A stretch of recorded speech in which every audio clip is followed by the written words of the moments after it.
Okay, welcome everyone. Very glad you could join us today. My name is Heather Barron.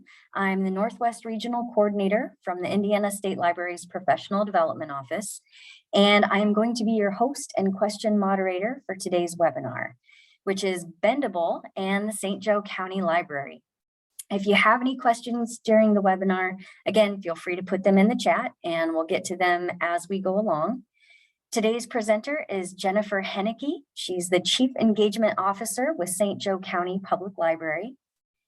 And after this webinar has been transcribed, it will be available on the Indiana State Library's archived webinars page. There's lots of good stuff there. If you are watching an archived webinar recording of this presentation, information on how to obtain your LEU is in the video's description in YouTube. And for weekly updates on upcoming trainings, to learn more about what's happening in libraries across the state, you can subscribe to Indiana State Library's e-newsletter, which is the Wednesday Word, and check out our continuing education website for other professional development opportunities. All right, as we get started, I'm just going to offer a reminder. If you do type in the chat, make sure you change hosts and panelists to everyone if you would like everybody to see your comment. All right, and with that, Jennifer, I'm going to turn things over to you. Oh, thank you so much, Heather. And thank you everyone for being here. Like Heather said, my name is Jennifer and I'm the Chief Engagement Officer at the St. Joe County Public Library. I've been at the library for about 5 years. And for most of that time, well, actually over 5 years. And for most of that time, I have been involved in the Bendable project. So it's been part of my journey through our library, and it's been a real privilege to work on the project. Today, I'm going to cover three big topics. One is the background and development of the lifelong learning system, Bendable. Number two is the successes that we've seen as a result of using Bendable. And then three is lessons that any library can apply to foster a community of lifelong learning. And that includes some tips and best practices that are specific to Bendable, but knowing that not everyone has Bendable, nor might have the means to get it, that there are still some things that we've learned along the way that may be helpful to you in your library. Before I get started, I want to do a quick question of how many people have heard of Bendable, and you can put that in the chat, and maybe also what are the contexts, or if there's any little thing about Bendable that you have heard or how you've heard about it. You can just kind of write that in. I'll pause for just a brief second, and then we can move forward. So if you have heard of Bendable, just stick it in the chat there, just for interest. All right.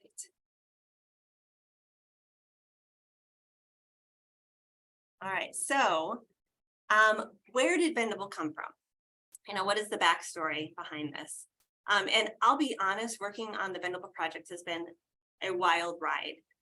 And St. Joe County Public Library, we do a lot of cool things, as do other libraries in Indiana, but mostly it's confined to, in our case, the 8 townships that we serve.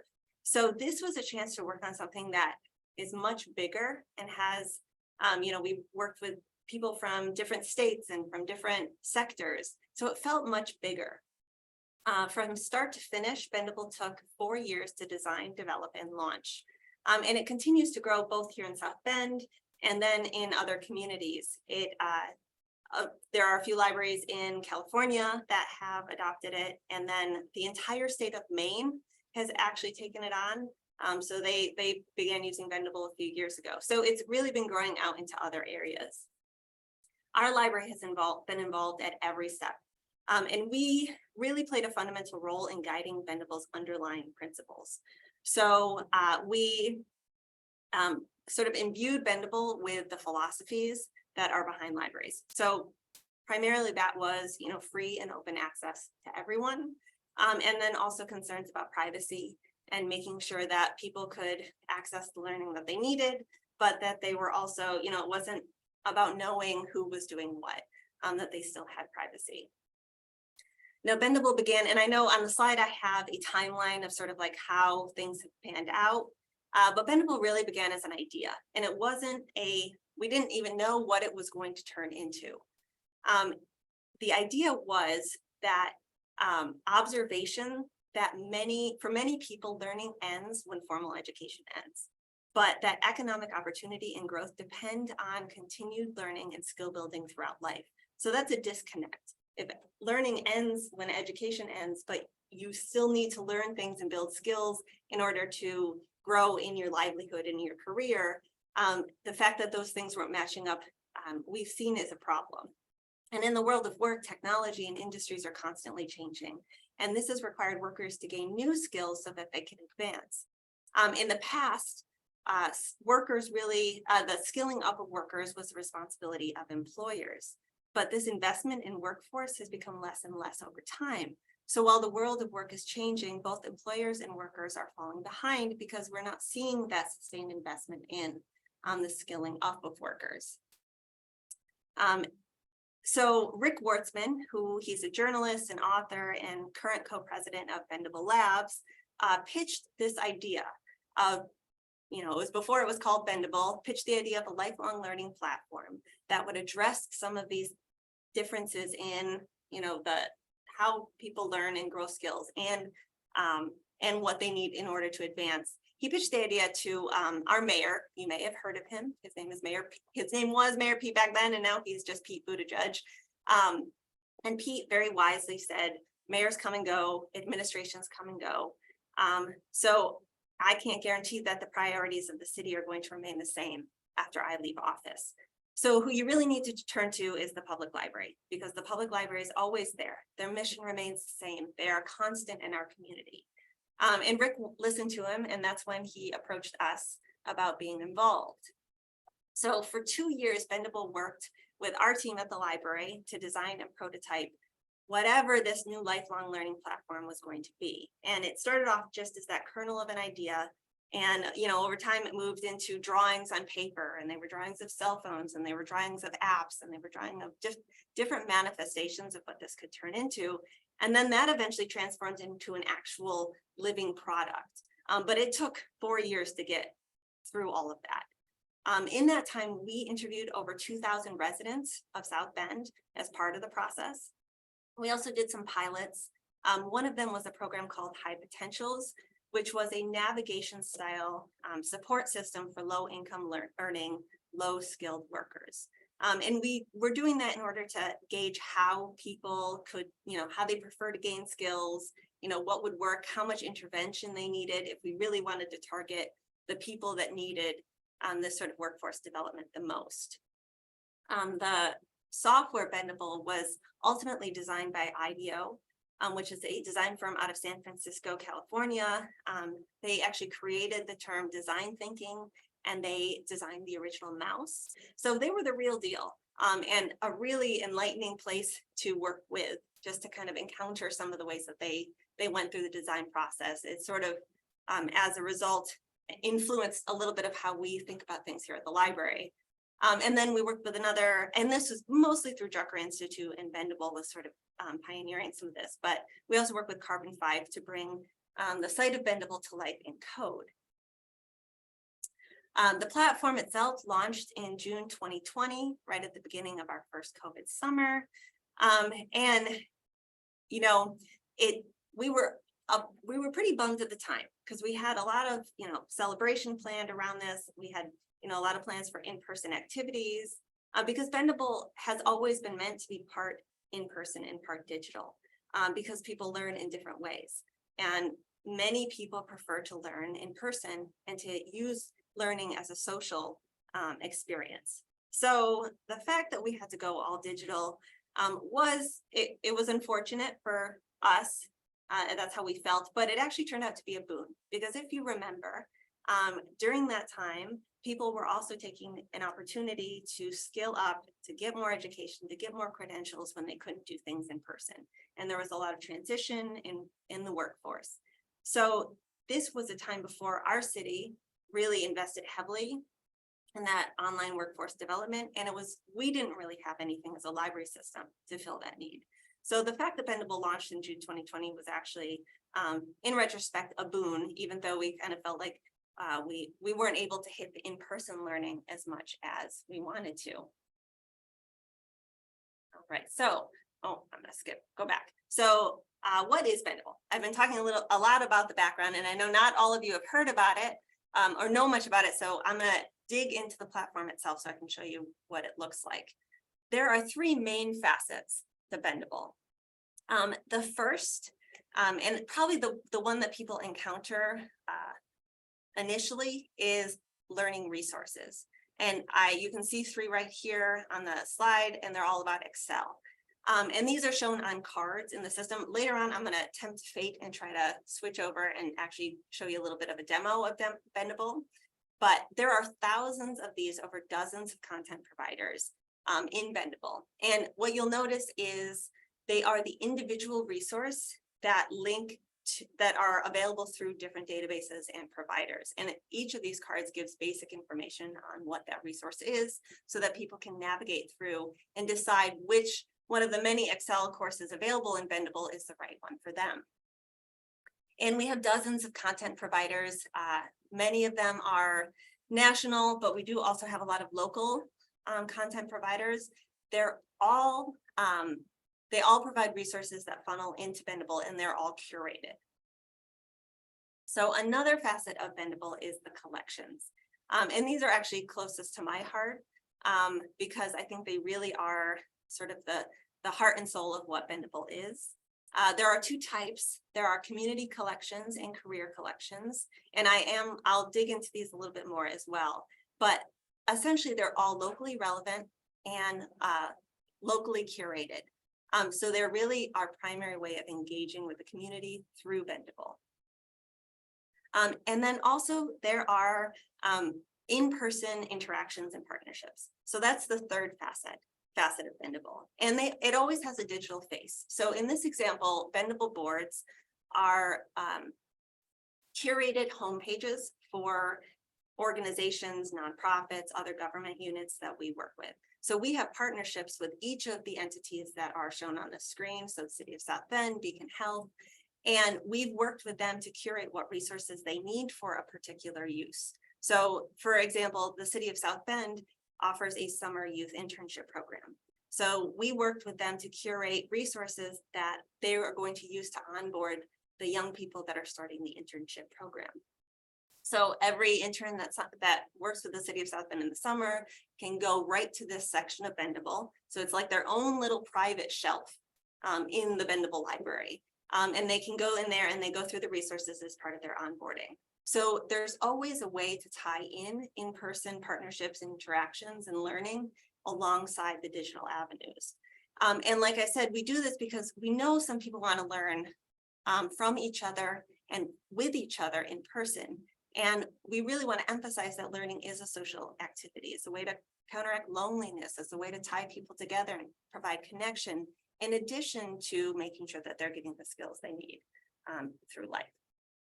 All right, so this makes Bendable a marketplace or discovery layer for all of your learning content.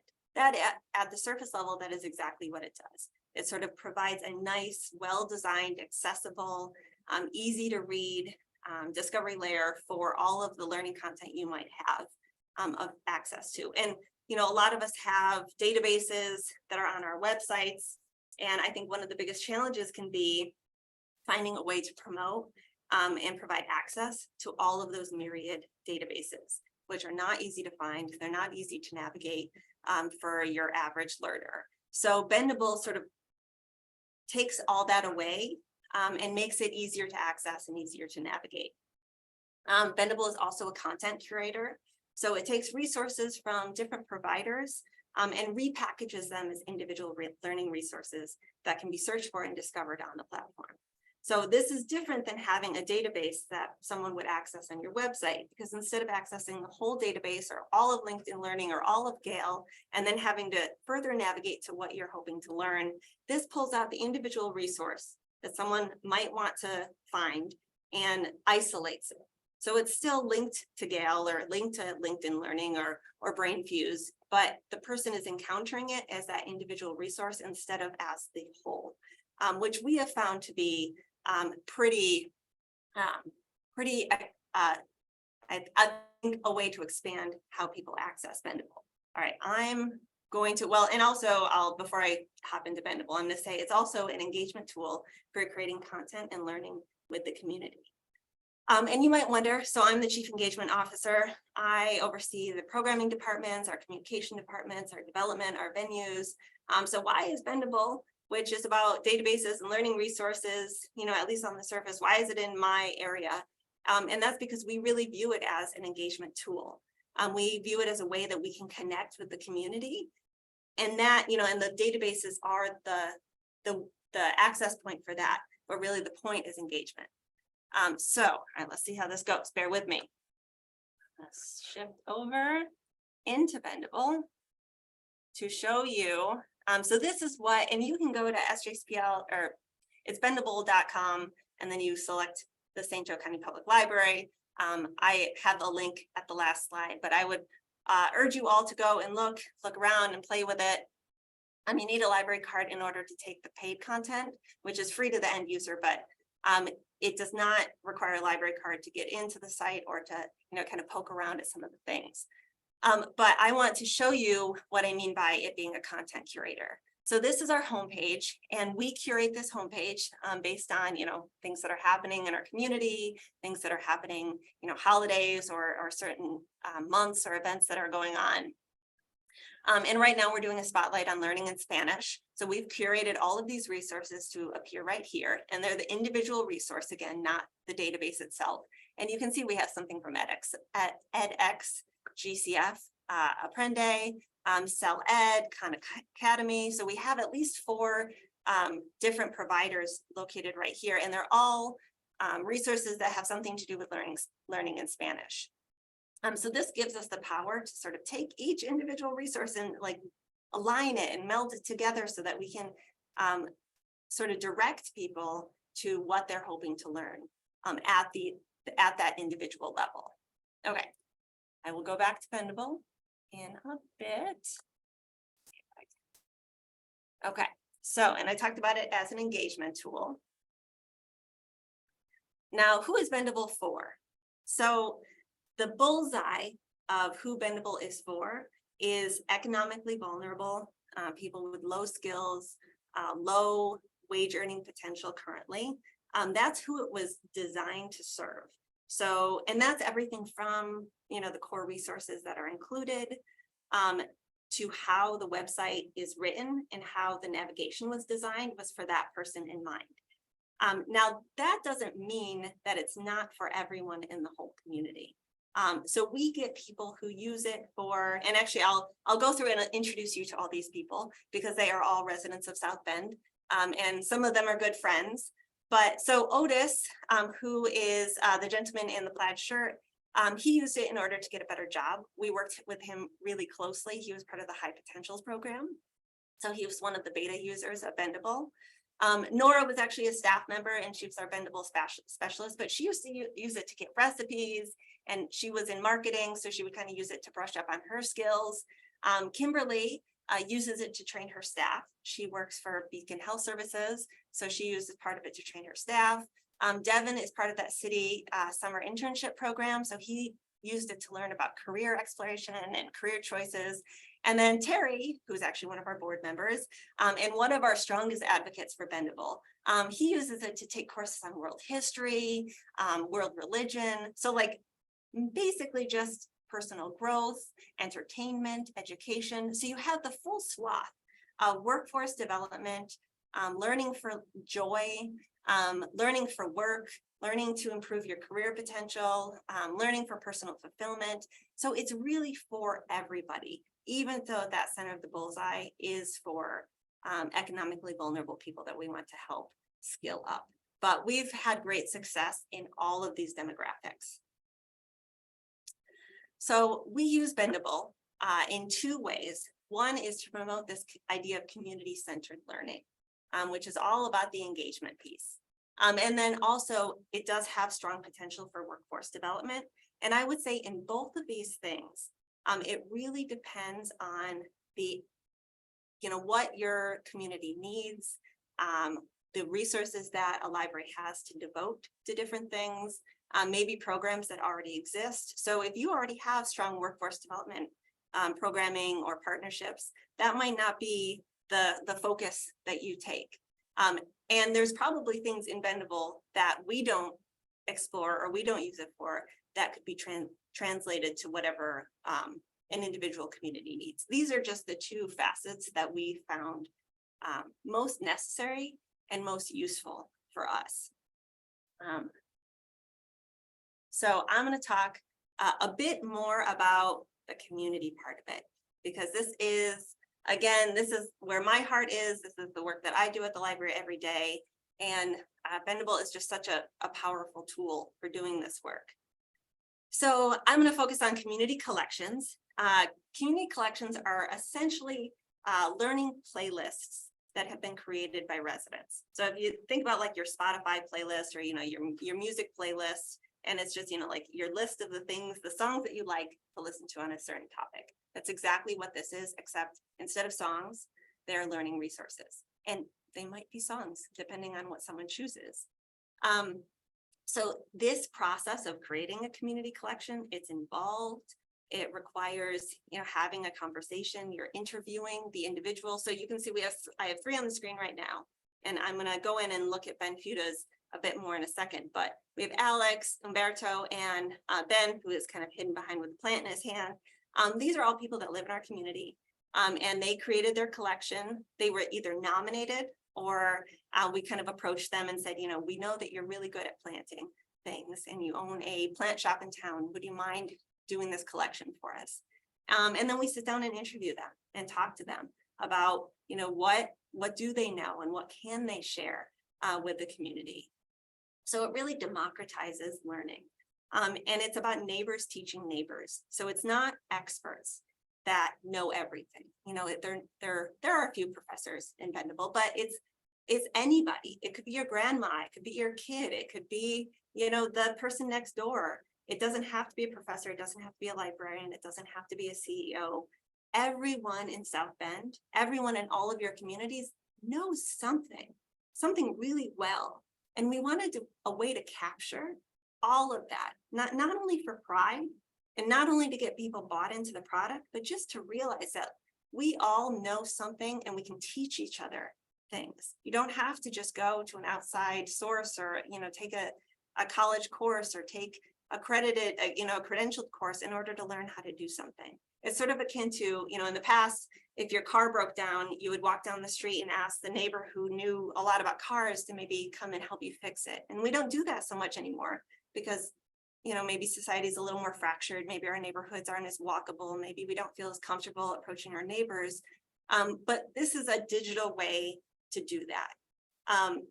So they also, most of the playlists include resources that are not generally found in the library. So it's like the way that people really learn how to do things, which I'll be honest, I had to, I was working on a house project and there was some like little screw thing I had to figure out to do. And you know where I went? To YouTube, because that's where a lot of people find out how to do things. So these resources that people select, they include YouTube, they include, videos that people find on other places. And so they're just everything. They're real life. And they're the way that someone actually learned how to do something. So that's another part about the community collections is they're not teaching you how to do it. They're leading you to how you can teach yourself to do it. So none of these resources are a step-by-step to like, all right, you do this and then you do this. And at the end, you've learned how to do it. It's like, okay, if you want to learn how to get started with coding, these are the places that I went in order to teach myself how to do it. So there is a little bit of empowerment in there as well. All right, I'm gonna go out and I'm going to show you Ben's collection. So we're going to get started as a gardener. We're interested in gardening today. And like I said, Ben grew up in South Bend. He owns Botany, which is a plant shop in town. People would recognize him, which is part of what we want is that when you go to Bendable and you scroll through that homepage, everyone on the homepage, every photo is someone from South Bend. It is so local in that sense. And we want someone to go on and see that their friend is on there. And because that also, it helps them feel part of it. Like Ben, when he did this collection, he shared it on a social media and it went crazy. And then he can use this as a tool for his own business, because he can talk about like, oh, go check out my collection if you want to learn a little bit more about getting started.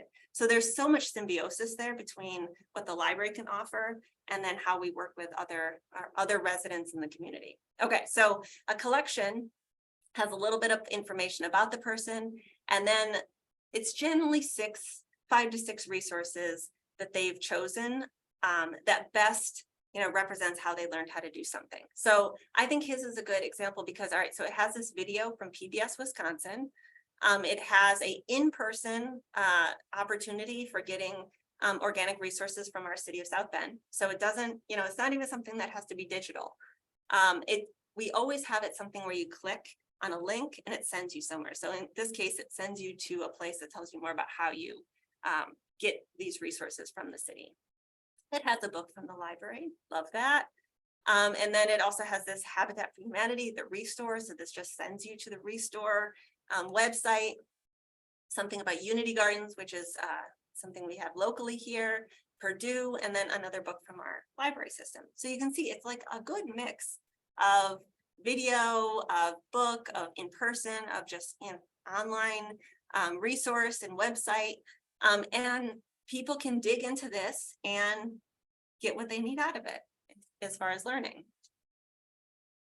All right, we're going to go back.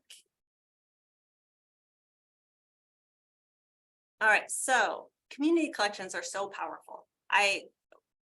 Hands down, it is the most powerful thing in Bendable.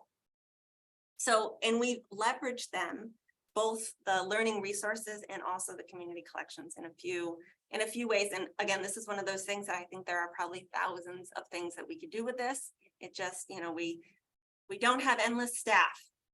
So if we did, then we could do so much more. But these are 2 ways that we've sort of integrated this into other library things that we offer. So one is learning circles. And they're basically like a book club, except instead of reading a book, you work through a course together, a course that's available in Bendable. So they've been held on topics like building digital skills, starting a business. We did one on finding happiness and on nutrition. And they're led by a community member. So someone agrees that they're going to sort of host and lead the different learning circle, and then staff facilitates. And then, once a week, once every 2 weeks, a group of people who've signed up get together and they talk about what they learned in the course. We had one that a friend led, actually. Her name's Velshana, and she led it, and it was the nutrition course. And I went to a few of them just to kind of support her and see what was going on. And the ones I went to, she brought in addition to working through the course material, she also brought in a friend of hers who is a nutrition coach to give the group kind of a mini session, a mini lecture.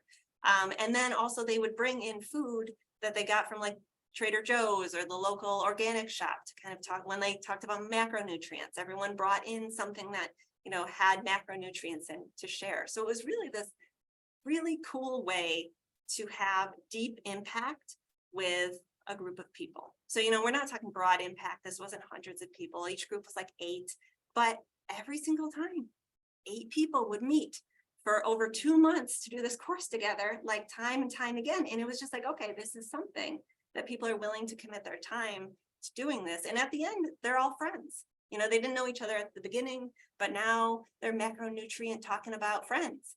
And we had one community member who walked away from the building a business learning circle. Actually it was the creating a website learning circle. And she walked away with a new site for her psychology practice. So like they were both getting community and then actually learning something that was relevant to their lives. So we've really been excited about, we piloted them, is this going to work? Is this worth the amount of time that staff put into it? And hands down, it has worked. And this is something actually you could do just using any course that you have access to, because it's really just leveraging the community and your staff in order to create this environment where people are teaching and learning from each other. Another facet is that we have been able to bring in our community collection authors as program presenters. So this is just another way to like get them involved with the library. So Ben Bullgreen, he was a marketer and now he works in another industry, but and he always loved the library. I'm going to be honest. We didn't sell him on libraries. He was a huge library supporter to begin with, but he was always looking for a way to get involved. And then he made a community collection, and then he started doing programming series with us. And it was a way for us to, move away from librarians presenting all of the material to how can we get community people who are experts on topics to present programs for us. So we've been really excited. It's like we've created our own pool of program presenters in Bendable. And that's just another further way to get everyone kind of involved and bought into what Bendable is.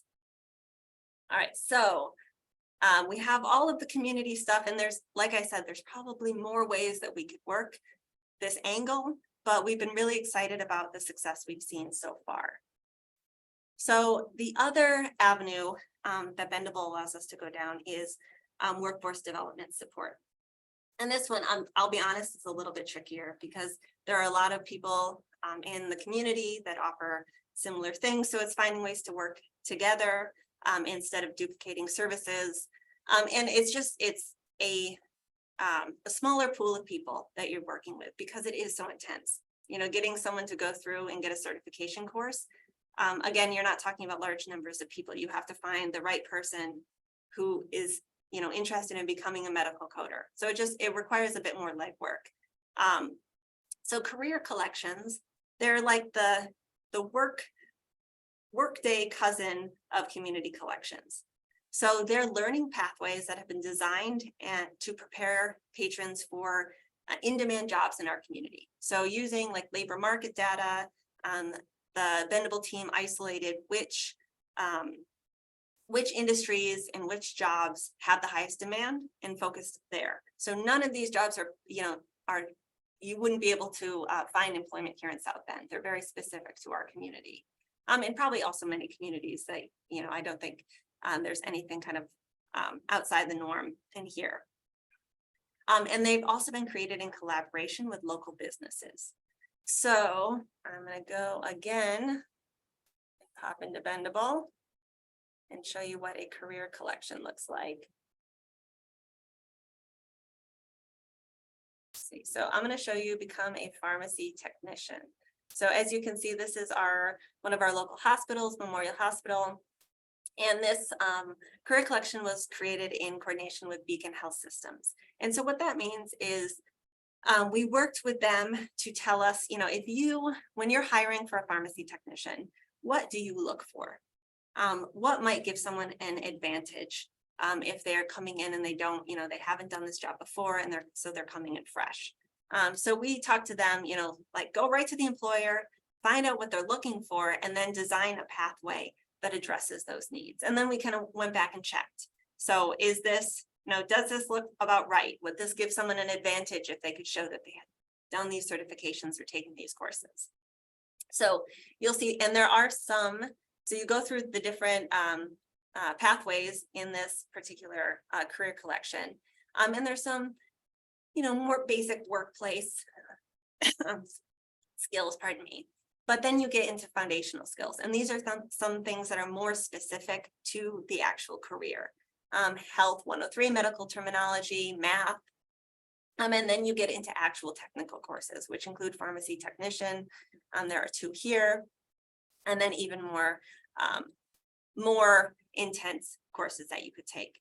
And then if a person were to complete this entire career pathway, then they would get a badge, and this, I'll be honest, is an area that an opportunity for further development, because that badge could translate into something where Beacon knows that they have done all of this work, and that would mean something on their resume. And we haven't seen quite as much actualization of that, but the potential is there. And I think what we have seen is people will go into these courses. Like there have been completions on many of these courses. We have Penn Foster, which offers a high school equivalency. And this is an area that I'm excited about moving into, is like, how can we actually help people graduate through the library for free? Because we have seen people kind of complete those courses to get their high school equivalency, and we just need to put a little bit more effort into that area to make sure that they're getting that, kind of foundational education. So we have a bunch of these. They focus on manufacturing, healthcare, and the IT sector. And as an example, I want to talk about our partnership with United Way. So, because again, I think the difficulty with a lot of these things is you can have the best resources in the world. You can have the best database. We can have the best bendable career collection pathway. But if we don't have the person to do it, then we haven't really achieved our mission. So the challenge is finding the right person to take that course or who needs that pathway. So the way that we worked around that was by working with partner organizations. So United Way approached us about the need for more child development associates. So childcare in our community, like I'm sure many others, is an issue. We just do not have enough childcare or childcare professionals to meet the needs. So they wanted to see if there was a way we could help them or help each other skill up some of the workers that are working in childcare already to get them the certification they need to maybe go out on their own or advance in their career or help someone that's brand new and wants to get into the field. So we worked with them to build out a course pathway for childhood development associates that is available on the platform. And then people had to get their library cards. We kind of worked through all of that. And basically United Way brought the people. So we know which people, we have a cohort of people that want to take this course. We've already gathered them. We're going to manage that facet of it. And then the library was in charge of curating the content, making sure the room was reserved in our facility, making sure that, a staff member was there in order to, help out on the in-person. So again, it was an in-person and an online opportunity. So people work through the online materials and then they would meet up in person to do other supplemental course materials and to have discussions. So we kind of facilitated that to make sure it was possible and also facilitated the digital part. And United Way brought the people, which is where we struggle. Like we don't always know the person who we need to connect with the resource.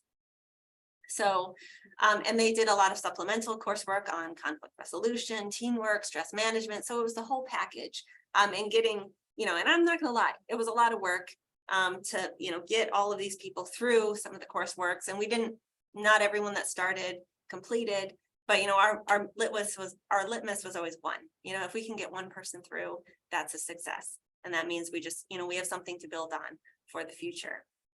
So we really were excited about that potential of being able to work with a partner who has an audience and then, bring our special sauce, which is curating resources and working with people and having spaces available. And it was the perfect marriage. And I think Bendable really made that possible for us. And it was also, it opened the door because we had never really worked that way before with our other databases. So that segues me into what we've seen in the past 3 years. So I've been talking a little bit about the successes that we've seen, and I'm going to continue in that vein, but also start to talk a little bit more about like what we've learned and what can you actually take away from all of this and bring back to your library system, or, just start thinking about, like, is there something there, something useful? So the first thing that we've seen in the past 3 years of working with Bendable is that we have seen an increased use in library learning resources. So one example is that in the first 6 months of 2022, BrainFuse, we used BrainFuse, and before we put it on Bendable, it had an average of 55 uses per month, which, it's fine, not super, we want everyone to use it because BrainFuse is such a good resource. Beginning in July, we created a special section on Bendable that highlighted BrainFuse. And for the rest of the year, we saw an increase to 107 sessions per month. So it doubled in the amount of use. And I think part of that is the way that Bendable displays resources. It's giving it a little extra love. It's aligning it with other information. So maybe someone came to Bendable to look for this other thing, and then, oh, right next to it is, this other resource that is also relevant. So I think it was the adjacencies that helped. But that speaks to Bendable as a discovery layer and just being able to do targeted promotions and targeted features that really highlight the resources and get them more use. In the past year, we've had over 3,000 users. So it's generally, a difficult thing with databases is they all use a different metric. So it's never comparing apples to apples. But each of the resource providers in Bendable has had more use than our average website-based database. So the other thing we've seen is patrons are more easily able to find the learning that's just right for them. So, and that goes again to promoting the individual resources and not the databases, and also aligning resources. So I'm repeating myself a little bit, but I think it's so important. And it's like an obvious thing that we either weren't able to do before because it's hard to pull those out, or we just didn't have the time to really devote the energy towards. Another way for this though is we do a lot of outreach, and Bendable is one of our centerpieces when we go to outreach visits, because it's digital. You know, you can be talking to someone at a festival or a fair or a senior home or a daycare, and you can pull out your phone and show them right away. And like, okay, so what do you like? What are you hoping to learn? What are your career? And you can just like navigate right there. So it's very outreach friendly. And another thing we created in order to connect the right resource to the right patron are cards on specific topics that would have like a QR code to that individual resource. So if we were going to a high school career fair, we might have information on career exploration. So we would, and it's a print card, little postcard. And so we would have any of our career exploration resources linked right to that card. So, you know, the student could take it away and take it home and investigate it later, or just, you know, load it up on their phone right there. So that made it really easy to connect people to what they were actually looking to learn. And then I think also how I talked about tying resources into programming. So someone like Ben, who does a program on branding your business, we can also tie that into some of the resources that are in Bendable or his collection in order to give people a further avenue to explore their learning. So those are in this right resource for the right patron has really been one of our, I would say, focal points for working with Bendable. Is, you know, you have to get to know a person a little bit, whether it's at an outreach event or a program, or, you know, just in terms of when you're targeting things on social media or something, you got to get to know your audience a little bit so that you can match make what they might be able to find. And we found that to just be a much more useful way of marketing and promoting our databases than just sort of like the database as a whole. All right, so local residents sharing knowledge. And this is all about the community collections. So our community collections are actually the most used resource on Bendable. So they were clicked more than 880 times in 2002. And the community collections are always month on month. The top resource used in Bendable is always a community collection. And I think some of that is that community is going to find its community and they're going to support each other. You know, so every person that's in Bendable, their whole network is going into Bendable and taking a look at what they're doing and sharing that information and celebrating that person. But also I think it's because it's accessible, relevant information. And especially if we're doing our job right and finding community collections that are especially relevant to the community, then we know we've kind of hit on something. Whereas like a resource on Excel, learning Excel, that you might not need that all the time. But, you know, how do you garden? One that we don't have, but I want to have in there is like, how do you run your first marathon? But we have things like, how do you build your first at-home computer? How do you fix your bike? How do you, and also more serious topics, you know, like how do you have a conversation about structural racism? Talking about discrimination in South Bend's history, advocating for a child at school. So we also have, you know, more of the serious topics as well as sort of the hobby lifestyle topics. So those have just really driven use. And I think that's also a gateway. Someone comes into Bendable for that reason, and then they find other things that they need. And I also would say, do not underestimate the power of a beautiful photo of a person's face or of mobilizing someone's support network. That has so much power to it. Every single person, almost every single person that is currently in Bendable feels a deep pride and ownership being part of that. And we've seen that throughout, and we try to keep connections with these people, but they talk about it to their networks. They share the post. We actually had there's an artist Alex Ann Allen, who was one of our original collections.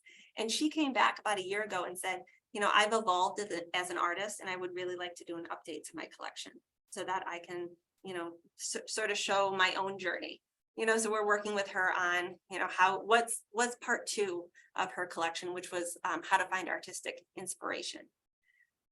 So it's really, and being able to go on the site, and then my goal is that, my big goal is that everyone in South Bend will have a community collection eventually. But my slightly smaller goal is that everyone that goes on Bendable should know somebody. They should be scrolling through and see somebody that they know personally on the site, because I think that is so important for how we really make learning. We make ourselves a lifelong learning community. I think that's so important. All right, so partnerships. Bendable has, in some ways, it's just given us a reason, but also a tool in order to deepen partnerships, especially in areas that we didn't really have deep partnerships to begin with. And that includes in employers, especially industry employers,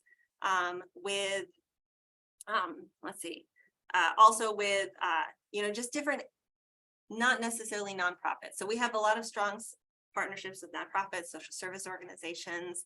And this allowed us to branch out where we could work with a business or a business owner in order to do a community collection. And we can work with an industry partner in order to do a career collection. And we can work with our chamber on workforce development, in the city in the same way. So it both augmented partnerships that already existed, and then allowed us to branch out a little bit further into the community for the people that we were working with. And I would say that, we know without community, there really is no library. The two things are inseparable. And to remain relevant in our rapidly changing world, we all know that we need to go beyond our walls and meet people where they are. But that can be challenging when we're also trying to work service desks, and we also have to keep a library running. And in some ways, Bendable allows us to go beyond our walls without actually going beyond our walls. It's more powerful if we do both of those things, but it is a digital reach into our community beyond the library. And I think it helps us break down the stereotypes about what a library is, and also teaches people about, who we are, what we are as a library system now. So it's a very valuable tool for creating all of those new connections. And I said it again, I said it before, but I'll say it again, is Bendable democratizes learning. It gives us a way to bring community into the creation process. And, people in South Bend know incredible things, and Bendable gives us a way to celebrate that. So we're also partnering not just with organizations and nonprofits and governments, and we're also partnering with individuals, which can be a tricky thing to do, especially, how do you maintain the relationship, which can take a lot of time and energy. And, I think it allows us to bring in new learning opportunities actually to the library and to library programming, as well as when we go out and offer programming into the community, we have all of these new assets at our fingertips that we can bring with us. Okay. And this one, I guess I changed the wording on that last slide, so that was fun. So this last one is dedicated staff and resources matter. So we did a lot of focused promotion on individual resources. We did a lot of promotion on Bendable. The first year that it came out, we did dedicate resources, money, time, energy to making sure that it was out in the community. And part of that was because libraries do a lot of things. And we wanted to make sure that it had some legs to it and people weren't going to forget that it existed. And we had a dedicated staff member who helped us promote Bendable. And that gave it the singular focus it needed in order to be successful. Okay, I am cognizant on time. Heather, I'm right. I have 10 minutes left. Is that right? That's right. Okay, all right. Sorry about that. I can talk once I get started. Okay, I'm going to go through great. I'm going to go through this slide, and then hopefully we'll have a little bit of time for some questions. So this is your take-home tips. This is what we've learned, and hopefully what can be helpful. So first, start slow. Momentum builds And you can't get weighed down waiting to find the right thing to do at the expense of doing anything. And this is like, we've all heard it before, but I cannot emphasize it enough, is these things are scary to do. You're going out in the community, you're forming a new partnership, you're gonna go talk to a manufacturer, like you just gotta get out there and start the conversation and not worry about, what the immediate impact of that is gonna be. Because over time, each of those slow steps leads to something bigger. We've been doing this for 3 years. So we have a lot of stories, we have a lot of success, we have a lot of partnerships, but that's not where it started. And I would say it has built over time. So it wasn't even like the first 2 months, oh, all this stuff is happening. No, it was like step by step by step, email by email. Some people, it took months to get them to respond to an email. So you just gotta get started. Find your network. So you as an individual, you as, whoever you're maybe going to tell about on your staff, you can't do everything on your own. And you're probably not good at everything. So finding the staff who can do each of the jobs. So outreach, content curation, program creation, community collections, also important. I'm really good at talking to people about broad brush things. Nora, who was that staff member that was on the other screen, she was really good at outreach, so good at it. She could talk to someone and she was like a learning matchmaker. It was amazing. And then we have on staff someone who's a great writer. We work with a local photographer to take the photograph. We can't take photographs that good. It's impossible. So we work with all of these different people. We have our database librarian who helps us make sure that we have the right content there. And we work with other staff members to make sure that, we're curating things that are relevant. And it's even beyond that because we work with stakeholders. And I would say get stakeholders interested in what you want to do. We had a lot of help. We were working with Drucker Institute. We were working with the Bendable staff in order to make this happen. So I don't want to say we did not do all of this on our own. And that's the learning, is you can't do all of it on your own. So many of the key partnerships that I've talked about in this were not necessarily something that a staff led or drove or started. They were things that were begun by outside stakeholders. And we were just open to seeing where it goes. And we're not gonna stop this train. We're gonna ride this train and see how far we get, even if we're not driving the train. And my only caveat to that is to make sure that you have a way to continue the relationships if certain key people fall off, because that does happen. When we started, we had a lot of support from different stakeholders on this, and that has decreased over time, which makes sense. It's been 3 years. And we're, working really hard to make sure that we hold the relationships and we can continue those, and that they're not going to drop off because, whoever started it actually isn't involved anymore. So that's just something to keep in mind. Talk to everyone, every single person in the community, both about whatever you're doing. And this is whatever you're doing in community engagement and outreach and programming, in collections, whatever. You just talk to everyone because the best way to build a partnership is to talk to your partners. You'll discover where you need to put your energy. The United Way conversation happened because we talked to everyone and we listened and we heard what was needed, and we didn't try to do the whole thing ourselves. We were just like, okay, this is the thing that we can do. And I would advocate everyone make a community collection. You don't need Bendable to make a community collection. Just find someone, and that's another case of starting small.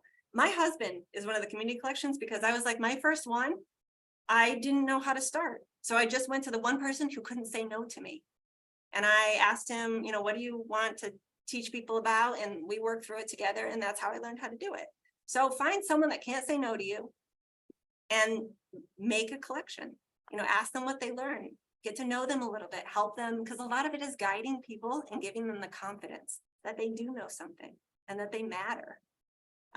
So that's what I think everyone's homework should be, is to try to make a community collection. And then don't duplicate, build on what already exists. So there's probably a lot of people working in some of these same spaces in your community. So you don't need to try to build something that's already there. Find out what exists, how you can help, how you can augment. And sometimes that just means being a space. Or in a lot of cases, the request that we get is for us to be a megaphone. I think that's honestly, besides space, that's probably the biggest way that we partner with people, is we have such a big audience and people listen to us because we're the library. So we can be a megaphone for other organizations that do meaningful work but don't have the reach that we have. And Bendable is one of the ways that we highlight those organizations that are doing meaningful work and how we leverage our megaphone. Okay, so if you take home one idea from marketing, I'm going to say take beautiful pictures of people in your community and put them on your website. Or if you get Bendable, put it on Bendable or put them on your social media. For programming, try a learning circle. It's a lot of work, but it's so worth it. For outreach, go beyond the table, the outreach table, and find a partner to work with on one of the courses that already exists in your database catalog. So if you have a course and you just have a feeling that this might have, be relevant or needed in your community, find the right partner and see if you can build some programming around that. And then for databases, database collection, market the individual resource if you can, and not the database as a whole. So that's, let's see. Hopefully, that was some useful information. But thank you all for listening. And if you do have any questions, feel free to reach out. And that's also the direct link to our page if you want to check it out a little bit more. Thank you. All right, Jennifer, that was incredible and inspiring. Thank you so much.